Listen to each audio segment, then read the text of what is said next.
Welcome to another edition of the Hoop Scoop. I'm Jared Johnson. I'm joined by the mighty Joe Yeager. Well, mighty Joe, Texas Tech handled the business during that 4-game homestand to open the season. And they, if I do say so myself, looked very impressive in doing so.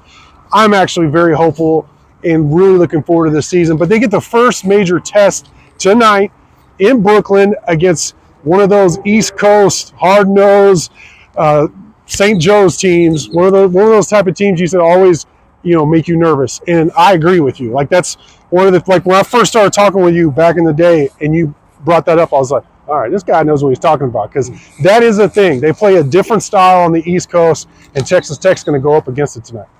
Yeah, that's right. And I think the motto for Texas Tech's team this year is the toughest team wins. Yeah. Okay, well you're going to find out something about your toughness in this game. Right. Because, you play those schools from up there. They're from Philadelphia. Yep. All of them are local players just about on that roster. Camden, New Jersey, Philadelphia. Yeah. And it's going to be a tough outfit. Tech has more talent. Tech is a more skilled team. Tech is better offensively than St. Joe's. But, look, you better expect a physical, tough game, a lot of trash talking and so forth and so on. And you got to prevail over that. If the toughest team wins, I'm not sure if you could out-tough St. Joe's, but maybe you just be as tough and then let your skill take over and do the rest. But it's going to be a challenge in that regard. When we talk about toughness, I really want to explain it, because I think a lot of people maybe who didn't play or hadn't covered a lot of basketball, they just think basketball is basketball, and that is not the truth. Every little region has its own style. I think the most dramatic is when you see like European players come over and they play a certain style that's different than maybe an American style. But like Midwest basketball, East Coast basketball, and that goes all the way down to like when you're kids. I remember like back in my Uncle Rico days at AAU, like when I played in a national tournament, how different it was going against Indiana teams. We played a team from New England who was very physical. We were way more talented coming from Texas, and they kind of shocked us at first. So for me, how I want to see Texas Tech at least measure up in terms of toughness is on the boards tonight. I think they're going to be challenged. They're going to have to be strong. They're going to have to scrap for every rebound. And, it's going to be interesting to see what they have, because we don't really know that yet. They haven't been tested. Their toughness hasn't been tested. And like you said, we're going to find out against St. Joe's tonight, at least the initial test. No doubt about it. And offensively, you're going to be challenged too, because they're going to play a physical brand of defense. They're going to bump you off your spots and try to prevent you from running your stuff, making it difficult to run your cuts and so forth and so on. And, it's going to depend a little bit on the refs, and how tight they call it. If they just let everything go, that's advantage St. Joe's. If they call it tight, it's going to help Texas Tech. But regardless, you're going to have to be able to endure some contact and to make shots through contact and so forth and so on. And so it's on the boards, but I think it's also the way you play on offense. And Texas Tech, particularly its guards, are not a big physical group. No. Elijah Hawkins, Christian Anderson, small guys. Chance McMillan, not a big dude. Darian Williams, I consider him more of a swingman, forward / off guard. But your guards are just not a big physical group, so they're going to be challenged. They're quick as all get out, skilled, great shooters, great distributors, very fast, and can create some havoc on defense, which is a wonderful thing. But they in particular are going to be facing some rough stuff on their on offense, and they've got to be able to persevere through that. Now Hawkins, I'm not as worried about. Coming from Minnesota in the Big Ten. And he was from Washington, D.C. too. Yeah, there you go. That's pretty hard-nosed. Now, Anderson, we don't know enough about. He's younger. They'll be interested to see how he handles that. But what do you feel like those two guys have brought since, they missed the first 2 games with kind of minor injuries, and then the last 2 games we've seen Texas Tech almost full complement. Yalaho's still out. But what have they brought to the team? Yeah, the difference between Hawkins and Anderson versus with Hawkins and Anderson is just so much quicker. The speed and quickness, you're already a fairly quick and speedy team. Without those two, you bring those 2 guys on, Tech is like just a blur. Yeah. The way they move. And that is on both ends of the court. You can have guys moving around on offense. It's hard to keep up with them, and that creates space because most guys are just not fast enough to keep up with those guys, so they lag. And there's going to be shots available there. There's going to be space to work.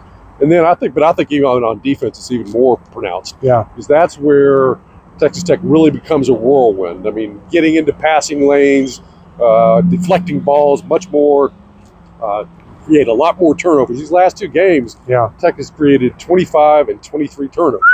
So that's huge number. Now, it's Wyoming and Arkansas, Pine Bluff.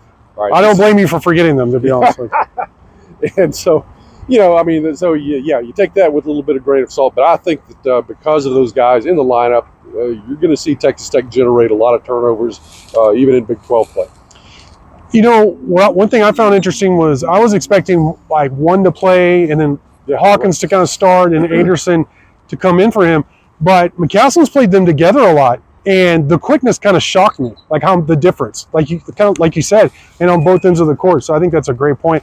Also, Hawkins is an NBA level, in my opinion, in terms of getting guys good shots. NBA level passer, very good. I think the rest of the guys are having to kind of adjust. Like, dang, I wasn't expecting that, So that's really neat to see. I'm going to enjoy just as a basketball fan watching him do that this season. All right, give me 2 guys, one for St. Joe's and one for Tech, that you think are going to be key players in the game tonight.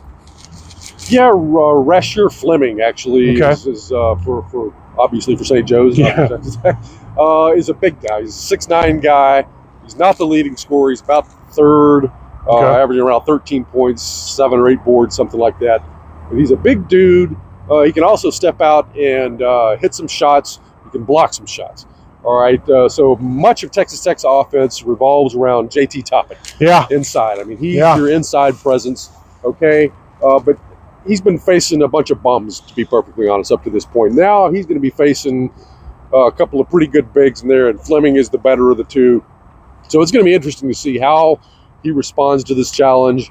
I think he's going to be okay, but he's not going to be able to just have his way with people the way he has these first 4 games. I mean, in the past, he gets the ball anywhere close to the bucket.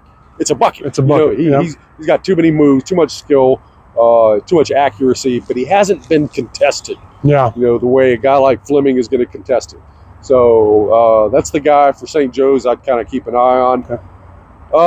For Texas Tech, I think Darian Williams, he was my MVP for this team coming into the year. And he's been good so far, but his shot has not been quite as up. I don't think he's hit his stride yet in terms of shooting the basketball. I'd like to see him come around a little bit, but I mean, good Lord, I mean, he contributes in so many different ways. He had a game of 11 assists, I believe it was recently. He's averaging 7 or 8 assists per game, has a 3-to-1 assist turnover ratio. He's doing good work on the glass. Defender too. Defender, good. He's probably your top leader as well, the leader of the team. So it's going to be crucial for him to continue to play as he has, and then maybe shoot the ball a little bit better. All right, final question: who would you rather play in Game 2 in Brooklyn in the Legends Classic, Syracuse or Texas? Well, I'm going to go against the grain here. I'm going to say Syracuse. Really? Yes. Why? Because of what you mentioned earlier. Those Big East schools. Syracuse, I know, is the ACC now, but historically, a Big East team, another East Coast team. I used to watch Syracuse all the time. Syracuse, Georgetown, man, that was the ultimate Big East rivalry. And so I still just have kind of an affinity for Syracuse, and I want to see Texas Tech be able to play those sorts of teams and get a W against them. Tech is so much behind in the series history against those old Big East teams. It's just funny. Me personally, I like to see Texas on the board. New blood. We've seen Texas a million times. Syracuse would be a little bit different. All right, Monty Joe. As always, great stuff. Thank y'all for watching, and until next time.